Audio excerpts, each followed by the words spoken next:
Welcome back to the show. On our final segment, Lone Felix, former CUSA president, will be giving us a deeper insight on student leaderships and the perception that they've had to us in the public.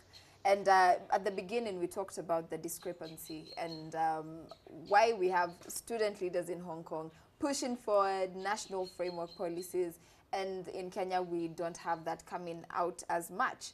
And the public really doesn't have a sort of, they don't attribute student leadership to a lot of positive things. Why do we have that disconnect, that discrepancy? I think the essence of, and I might have mentioned this before, but the essence of student leadership got distorted at some point. So students, we have had vested interests coming into play. So student leaders do not stand for what they stand for as a person, but probably they start peddling partisan interests. Indeed. And you see, once that happens, you lose credibility. And once you lose credibility, nobody wants to listen to you. So it's an unfortunate state, a state that, at a personal level, I have tried to do what I can do to reverse it. Yeah. And I know there are many other comrades who are out there in the struggle trying to stand up for what is right. Indeed. Do you think the student leadership has been wrongly misjudged or misconstrued? I don't want to say we've been wrongly misconstrued, because that is running away from responsibility. What I know is we have had a role in what the public see of us today. Okay. And if it has to change, then we again must have a role in changing it. That's very true. Now, we've seen over the years a lot of protests coming from students over certain issues. Maybe share with us some of those issues to help better understand the position. There is a place of protest and demonstrations anywhere. It's enshrined in our constitution. Yes, it is. When I was the president of the Student Council at Kenyatta University, for the whole 1 year, we never had a single demonstration. And it's because I took a very deliberate decision to solve whatever we confronted differently. How so? One, because I understood that the fight that a student is facing today is different from the fight that Orengo faced. Today, there are many unemployed graduates in this country. Yes. So when a person is in an institution, they depend on so much. They depend on their own hard work. They depend on a good CV, a good reference. They depend on a good name of the university. And I did not want to associate Kenyatta University with violence and hooliganism. And that is why I took the long, painful path of negotiating the solutions. It is long, it's hard, it's others. It doesn't work in a system that is as slow as Kenya, but I thought it's an experiment worth taking. So having said that, like I told you, I believe that there is a place of demonstrations and marches and peaceful picketing in leadership. But you only reach that if you've tried to attempt all the other modalities. But if you make it a luxury, that every other second when a power blackout goes off, you're going to demonstrate, I think that is being adolescent. I mean, how many times do we have power blackouts in our homes? I mean, you don't see every Kenyan always all the way on the road. That's true. So it has its place, but it should not be misused. That's true. So what are some of the problems maybe that students go through that you have had to see through your tenure? First and foremost, we have a crowded education system. People don't have space to read. It's as sad as that. You have classes that go into 1,000. True. Number two, you have financing. Higher education financing in this country is not good. And students are suffering, Linda. I can tell you, let me give you just a short breakdown. I know the majority of KU students, for example, get 40,000 shillings from HELB for a year. A whole year? Yes, 40,000 shillings. It's disbursed in two instances. So you get 20,000, 20,000, 20,000 half a year, 20,000 half a year. 4,000 shillings is sent to the school. So you get 16,000 in your account. Okay. If you're a government-sponsored student, you still have to pay an extra 11,000 for school fees. So you withdraw 16,000 and pay 11,000. You remain with how much? 5,000 shillings. If you are lucky enough to get accommodation in school, accommodation is 3,000 shillings. So out of 5,000, you pay accommodation how much? 3,000. 3,000. So you remain with 2,000 shillings. On the first day of the semester, before you do anything, you have 2,000 shillings. You haven't paid, you haven't done budget, you haven't, 2,000 shillings can do nothing. And you have to survive with that money through the whole semester. Students suffer. Students get into debts. Students do weird stuff to make a living. Girls choose to go and live with their boyfriends and compromise their dignity because I have to survive. I met this medical student in KU who used to wash clothes for other students to get extra 50 shillings. It's sad. So education financing is a really big problem. And then the other major issue that faces higher education is accommodation. Very expensive, especially within the major towns, Nairobi, Mombasa, Kisumu, very expensive, and there are no hostels. And the schools aren't able to provide adequate accommodation. They're not able, and you cannot blame the schools because government has reduced subsidy to higher education.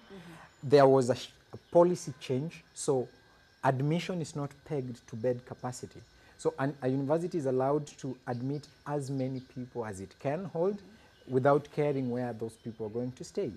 So there is a mushrooming of private sector hostels around universities, very expensive, out of reach for the common Kenyan family. So accommodation is a really big problem. And then you have, even with the money that I told you, the 40,000 shillings, it comes late. It comes halfway into the semester. So you're already getting started with zero. Nothing. Pretty much zero. So a lot of issues that affect the students, and then of course there is security. You've seen what has happened in Garissa, but that is on a large scale. On a local scale, the muggings that happen around universities, the small robberies, because university students have laptops and smartphones, they are targets of the modern day criminal. So general insecurity is a very big problem also. All right, and maybe moving from welfare into the state of education, given the large number of students that have been admitted, has the quality gone down, in your opinion? Definitely it has an impact on the quality, because you don't get the attention of lecturers as you would if the number was small. So definitely it has an impact on quality. What then you have to do is, as a student, as a person, choose to make sure that you compensate adequately. Because there is also a bigger debate. When free primary education happened, definitely many students are transitioning into high school, and many students transitioning from high school, and they want higher education. True. So what do you do as a university? Do you say we are going to admit few people and leave many without education, and say that you're giving 10,000 good quality and 30,000 no education? Are we then not creating a more unequal society?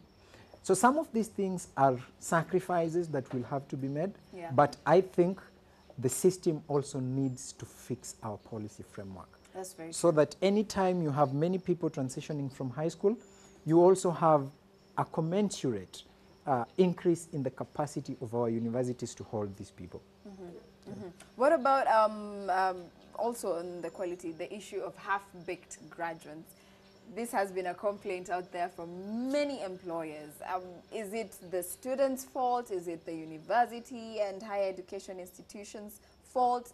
Who's to blame? Who is to blame? I don't know who is to blame. But what I know also, I have never really believed in this theory of half-baked graduates, and, Okay. I'll give you my reasons. Yeah. I mean, you have companies in this country which are making way much more profit than they used to make 10 years ago. And the people who work in those companies are graduates from Kenyan universities. All right? Yeah. I'm not trying to downplay the issue. I'm not trying to say, you know, we don't have problems. But I also think some of these things are overblown. We have young people who are really smart, and I have had an opportunity to meet them. Young people at 20 years old who are creating companies, profitable companies in this country. There are gaps in our training system. You cannot attribute it to a student. Okay. I mean, our internship system is broken. Completely. It needs to be fixed. You won't blame a second-year student on that. Yeah.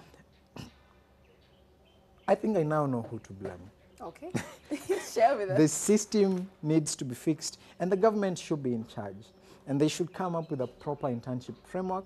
These multinationals that are setting place in Nairobi, can we have, you know, one requirement for them: absorb students from our local universities and give them internship opportunities, so that as I study, I also interact with the professional framework, and then I'm in a position to transition into the work environment, academically qualified, but also professionally prepared.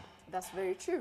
That's very true. And as we wind up, you have, I mean, you took your presidency at KUSA, had your tenure there, made your impact. And maybe I'd like to get your reaction and comment to our veteran student leader, Babu Owino.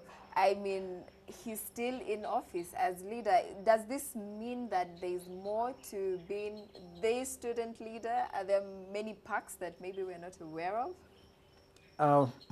I mean, my experience as a student leader was more of sacrifice than privilege. Okay.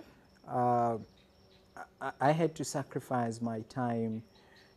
I used to get an allowance of, I think, 9,950 shillings per month, which, when you compute what you spend and what you get, I mean, you cannot even compare. I believe that student leadership is a platform for training, an opportunity to expose people into the burden of responsibility. Yeah.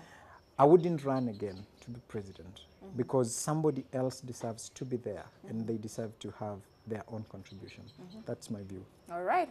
A very insightful discussion that we've had on Point of View. My guest today has been Lone Felix, a budding young lawyer, an aspiring politician, and a young leader in our society, and former KUSA president. Thank you very much for joining us on the show, Lone. Thank you for having me. It has been a wonderful time with you, viewers. I have been your host, Linda Kruger. This is Point of View, Cupid TVC.